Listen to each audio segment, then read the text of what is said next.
So match 41 South Africa versus USA super 8 at Antigua நடந்து முடிஞ்சிருச்சு மக்களே. அண்ட் சவுத் ஆஃப்ரிக்கா 18 ரன்ஸ் வித்தியாசத்துல இந்த மேட்சை வின் பண்ணி அவங்க அக்கௌண்ட் ஓப்பன் பண்ணிட்டாங்க சூப்பர் 8ல தான் சொல்ல முடியும். ஸோ டாஸ் வின் பண்ணி போலிங் எடுத்தாங்க USA 194 for 4 போஸ்ட் பண்ணாங்க சவுத் ஆஃப்ரிக்கா. இதுல top scorer Quinton de Kock 74 of 40 balls ஃபேண்டாஸ்டிக்கா விளையாடுறாரு. ஜஸ்தீப் சிங் ஒரு ஓவர்ல 28 ரன் அடிச்சாரு. அங்கதான் மொமெண்டமே ஆக்சுவலா சவுத் ஆஃப்ரிக்கா பக்கம் திரும்பிச்சு. At the same time de Kock coming into the form ரொம்ப crucial for South Africa.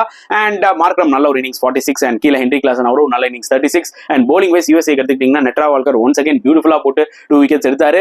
Harmeet சிங்கும் செமையா போட்டு 2 wickets எடுத்தாரு தான் சொல்ல முடியும். அண்ட் சேசிங்ல வந்து பாத்தீங்கன்னா நல்ல ஒரு ஸ்டார்ட். கவுஸும் சரி அந்த பக்கம் ஸ்டீவ் டெய்லரும் சரி டக்குன்னு அடிச்சாங்க.